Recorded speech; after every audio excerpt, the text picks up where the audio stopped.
அனைத்தும் பெறுவதற்கு நான் கூறுவதை கேளுங்கள் என்று பொதுவான அட்வைஸ் கூறுவதற்கு உருவாக்கப்பட்ட சேனல் அல்ல இது. அனைத்தையும் நமக்காக உலகம் உருவான போதே கடவுளால் நமக்காக கொடுக்கப்பட்டதை நாம் பெற தவறவிட்டதை எப்படி பெற்று அதை தொடர்ந்து அனுபவிக்க நடைமுறையில் என்ன செய்ய வேண்டும், பரிகாரத்தின் மூலமாக அடைய முடியாது என்பதை முதலில் மனதில் வைத்து கொள்ள வேண்டும்.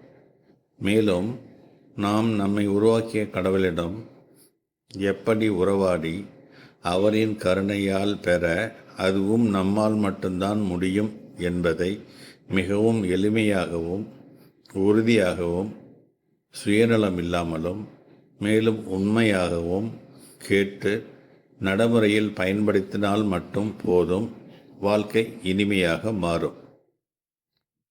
டாக்டர் விஜய நம்பியார் அவர்களின் 23 வருட அனுபவத்தில் அவர்கள் கூறிய நடைமுறை உண்மைகளை நான் கேட்டு அனுபவித்ததை உலக மக்களும் கேட்டு நடைமுறையில் பயன்படுத்தி பயனடையுங்கள். கடவுளுக்கு நன்றி, நன்றி, நன்றி. குட் மார்னிங், காலை வணக்கம். வெல்ஸ் அகாடமியில் உங்கள் எல்லாரையும் வரவேற்கிறேன். என் பேர் விஜய் நம்பியார், வெல்ஸ் அகாடமியோட ஃபவுண்டர். நேற்று ராத்திரி நம்ம பேசின மெசேஜில் நம்ம முக்கியமாக பேசுனது, நம்ம என்னெல்லாம் ஃபாலோ பண்ணிகிட்டு இருந்தோமோ அதையே ஃபாலோ பண்ணிகிட்டு இருந்தால் வாழ்க்கையில் மாற்றம் வராது. அதில் முக்கியமாக ஒரு விஷயம் சொன்னது, இந்த அப்பா அம்மாவை பற்றி ஒரு ஒரு கிளியர் டெஃபினேஷன் நம்ம கொடுத்துருந்தோம். அதாவது நிறைய பேர் நினச்சிட்டு இருக்கிறது, அப்பா அம்மா சொல்கிறத அப்படியே ஃபாலோ பண்ணணும். நிச்சயமாக ஃபாலோ பண்ணணும், நல்லதெல்லாம் ஃபாலோ பண்ணணும். அதாவது வாழ்க்கையில் நல்லது செய்யணும், உண்மையாக இருக்கணும் அப்படின்லாம் சொல்கிற எல்லாத்தையும் ஃபாலோ பண்ணணும். ஆனால் கடவுள் விஷயத்தில் நிச்சயமாக அவர்கள் சரியாக சொல்கிறாங்களா அப்படின்றத கொஞ்சம் யோசித்து பார்க்கணும். அந்த விஷயத்தை மாத்திரம் கொஞ்சம் யோசித்து பார்க்கணும். மற்றதெல்லாம் நன்மைக்கு தான் சொல்லுவாங்க, நல்லதுக்கு தான் சொல்லுவாங்க, கெட்டது சொல்ல மாட்டாங்க. ஆனால் இந்த கடவுள் விஷயத்தில் வந்து மூட நம்பிக்கையிலும் அவங்க என்ன பேசுகிறாங்கன்னு கொஞ்சம் கவனிங்க. அப்படி ஏன்னா அவங்க சொன்னாங்கன்னா, பழைய விதத்துலேயே ஸ்டைல்லையே சொன்னாங்கன்னா அவங்கள கொஞ்சம் புரிய வைங்க. நிச்சயமாக நல்ல பெற்றோர்களாக இருந்தால், நல்ல அப்பா அம்மாவாக இருந்தால் நிச்சயமாக நீங்கள் சொல்கிறத கேட்பாங்க, காது கொடுத்து கேட்பாங்க. என்ன விஷயம் அப்படின்னு கேட்பாங்க. இந்த விஷயத்தை தெளிவாக நீங்கள் சொல்லிக் கொடுக்கும்போது அவங்க அதை எடுத்தாங்கன்னா நிச்சயமாக நல்ல பெற்றோர்களாக இருப்பார்கள். உங்களுக்கு உகந்த பெற்றோர்களாக, சரியான வழி நடத்துகிற பெற்றோர்களாக இருப்பார்கள். அதுபோலேயே நீங்களும் சரியான பெற்றோர்களாக மாறுவீர்கள். உங்கள் பிள்ளைங்களுக்கு நீங்கள் சரியான பெற்றோர்களாக மாறணும். அதாவது எல்லா மூட நம்பிக்கையும் அகற்றி எல்லா நன்மைகளையும் பிடிச்சு கடவுள் யாருன்னு தெரிந்து அதை பற்றி சொல்லிக் கொடுத்து, நல்ல சக்தியை பற்றி சொல்லிக் கொடுத்து கெட்ட சக்தியை பற்றி சொல்லிக் கொடுக்குற ஒரு பெற்றோராக நீங்கள் மாறினீங்கன்னா உங்களுடைய சந்ததி அருமையாக இருக்கும். நிச்சயமான நல்ல வாழ்க்கை வாழும். இப்போ பாருங்கள், நம்ம கஷ்டப்பட்டு திருப்பி பழசுலேருந்து வெளியே வந்து கிளியர் ஆகிறதெல்லாம் அவங்களுக்கு கிடையாது. தொடக்கமே நல்லது கொடுத்துட்டிங்கன்னு வச்சுங்களேன், உள்ள நல்லதை புகுத்திட்டிங்கன்னா நிச்சயமாக அதோடு வளருவாங்க. அப்போ பெரிய நல்ல ஒரு சந்ததியாக அவர்கள் வளருவார்கள். அதனால் என்ன ஆகும், உங்கள் வாழ்க்கை, உங்கள் ஃப்யூச்சர் ஜென்ரேஷன் ரொம்ப பிரமாதமாக வாழ்வாங்க. ரொம்ப முக்கியம் பாருங்கள். அதனால் உங்கள் பெற்றோர்கள் இப்பொழுது இருந்தால் அவர்களை சொல்லி புரிய வையுங்கள். அப்புறம் நீங்கள் சரியான பெற்றோர்களாக ஆகுங்க. உங்களோட பிள்ளைங்களுக்கு நிச்சயமாக அவங்களுக்கு இந்த மெசேஜ் எல்லாம் கேட்க வைங்க, தெளிவுபடுத்துங்க, உங்கள் பிள்ளைகளை பலப்படுத்துங்கள். நிச்சயமாக அடுத்த ஜென்ரேஷன் ரொம்ப பிரமாதமான ஒரு ஜென்ரேஷனாக வரும். இந்தியாவே மாறிடும். ஆக்சுவலாக நம்ம கிராமங்களில் ட்ரை பண்ணதே அதுதான்.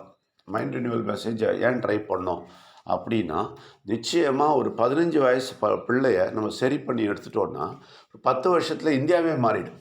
இந்தியா முழுசாக இந்த மாதிரி கேம்ப் வச்சு நம்ம சரி பண்ணோன்னா நிச்சயமாக இந்தியாவே மாறிடும். அரசியல்வாதிகளும் நல்லவர்களாக வருவார்கள், எல்லாமே மாறிடும் பாருங்கள். அதுதான் சரியான வழி. அதை விட்டுட்டு அரசியல்வாதியெல்லாம் ஷூட் பண்ணணும், அரசியல்வாதியே வேணாம் அப்படின்னு சொல்கிறது கிடையாது. ரைட்டுங்களா? அப்போ அது சரியான ஒரு அரசியல்வாதியாக வருவான். சரியான அரசியலை அரசியல் அப்படின்னா என்னென்னா, அரசை நடத்துவது, அதாவது மக்களுக்கு தேவையான விஷயங்களை கொடுத்து நடத்துவது தான் அரசியல். அது போயிட்டு இப்போ என்னாச்சு, பெரிய பணம் எடுத்து பெரிய ஆளாக நிற்கிறது தான் அரசியல். அரசியல்னாலே சாக்கடை அப்படின்ற லெவலில் போயிடுச்சு. இது எதுக்கு, என்ன காரணம் அப்படின்னா, மைண்ட் ரினியூவல் ஆகாமல் பெரிய கூட்டம் வெளியே வந்ததால் தான் காரணம். அதே நேரத்தில் மைண்ட் ரினியூவல் ஆகி பெரிய கூட்டம் வெளியே வந்ததுன்னா அது ஒரு பெரிய விஷயமாக இந்தியாவிலே ஒரு பெரிய மாற்றத்தை பார்க்கலாம். அதனால்தான் சரியான பெற்றோர்களாய் சரியான பிள்ளைகளை உருவாக்கிவிட்டால், நிச்சயமா சொல்றேன், உங்க ஃப்யூச்சர்ல உங்க ஜெனரேஷன் ரொம்ப பிரமாதமா வாழ்வாங்க. ஒரு பிரச்சனை இல்லாம வாழ்வாங்க. நெனச்சு பாருங்க. ஒரு கடன் பிரச்சனை இல்ல, பணத்தொல்லை இல்ல, பணப்பிரச்சனை இருக்காது, வியாதி இருக்காது. அதாவது சமாதானம், சந்தோஷம் எல்லாமே வீட்ல நிரம்பிடும்.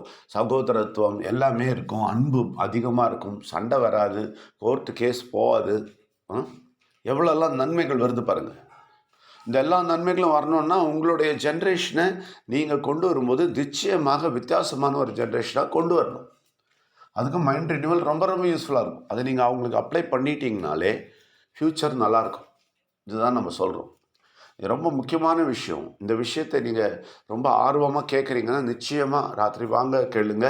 அது இல்லாம ஞாயிற்றுக்கிழமை ரொம்ப கிட்ட வந்துடுச்சு. வெள்ளி, சனி, ஞாயிறு 3 நாளுக்கு அப்புறம் தான் ஞாயிற்றுக்கிழமை வருது. ஞாயிற்றுக்கிழமை ஈவினிங் 5 to 7 இப்பயே சொல்லி வச்சுருக்கேன்.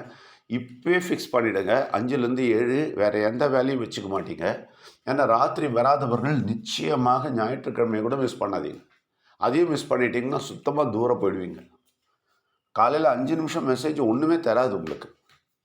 உங்களுக்கு ஜஸ்ட் ஹிண்ட்டு தான் தரும். நீங்கள் கேட்குறது கூட நல்லபடியாக கேட்டிங்கன்னா நிச்சயமாக பெரிய இது கிடைக்கும்.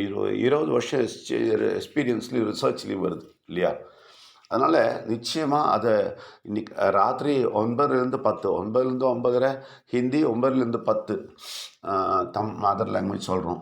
அது இல்லாமல் ஞாயிற்றுக்கிழமை காலையில் 9லேருந்து 11 மணி ஹிந்தி, மாலை 5லேருந்து 7 மணி வரைக்கும் தமிழ், மலையாளம் பேசுகிறோம். அதனால் யூஸ் பண்ணுங்கள். இந்த டைமை மிஸ் பண்ணிடாதீங்க. அப்புறம் நம்ம டிஸ்க்ளைமர் சொல்கிறது என்னென்னா, நம்ம நிச்சயமாக எந்த மதத்தையும் கீழே போடல, யாரையும் நம்ம புண்படுத்த விரும்பல. ஆனால் சத்தியத்தை சொல்கிறோம், உண்மையை சொல்கிறோம், கடவுளை பற்றி சொல்கிறோம், வாழ்வியலை பற்றி சொல்கிறோம். நிச்சயமாக வாழ்வியல் எப்படி இருக்கணும்னு சொல்கிறோம், உண்மைகளை சொல்கிறோம். அது மட்டும்தான் இங்கே சொல்கிறோம். ஆனால் உங்களை எல்லாம் தொடர்ந்து கேட்பதற்காக உங்களை வரவேற்கிறோம்.